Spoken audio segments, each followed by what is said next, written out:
Greetings, pilots. I'm your Intel Officer So, and welcome to So, What's a Gundam? In this podcast, I'll try to answer questions that commonly come up about the Universal Century, which is the main timeline of Gundam, and try to make them easier to understand. Today's episode, we are tackling what's Axis Zeon, the main antagonistic force of Zeta Gundam. Content warning, I'm gonna be making mistakes. I'll be saying something probably wrong over the course of this episode, so if you know better than I do, and I'm assuming you do, please timestamp where I got it wrong and be sure to let everybody else know. So, Axis Zeon, the bad guys, the guys led by Haman Karn. What caused their creation exactly?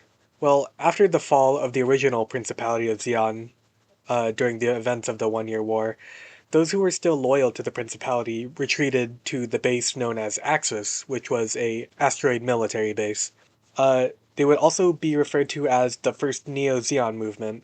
Neo-Zeon itself is much larger, with Axis Zeon only being a small part of it. To briefly explain, Zeon kind of split up and became their own groups. We have, ones that followed certain Zabi members, like, Soto Zabi, Giren Zabi, Zabis. But Axis was different, as, they didn't really have anyone in particular from the Zabi family to follow. So, what was their purpose? Well, I'm about to counterpoint myself. It was to restore the Zabi family with the last remaining heir, Minerva Zabi, who was born sometime during the One-Year War.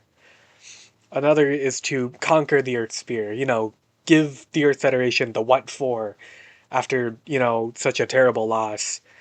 But who are some of the members? Okay, I'm gonna be honest.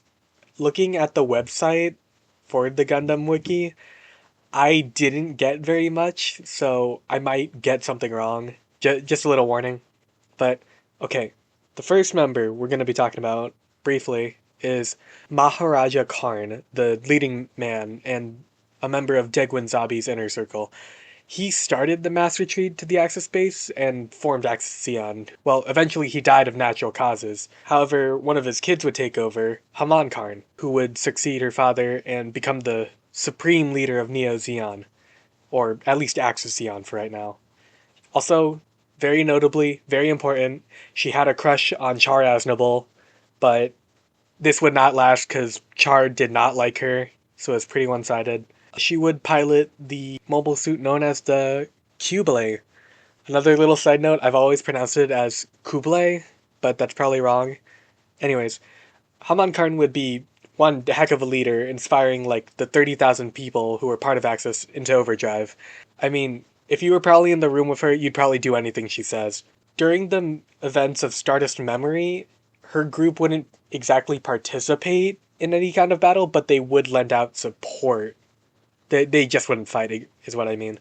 And the final member of Axis Zeon, who is pretty important, and would come up later in Unicorn Gundam, is Minerva Zabi, the last surviving member of the Zabi family, and who would be the figurehead of Neo Zeon. For the time, Minerva would largely mimic Haman's ways of ruling, but eventually she'd grow out of it and become her own woman. So, who exactly made Axis Zeon's mobile suits? I mean, there's a lot of mobile suits, and if you see them in Zeta Gundam. Well, a lot of their machines and mobile suits were built in-house with the likes of Zeonic and Zimad, who were still largely loyal to them.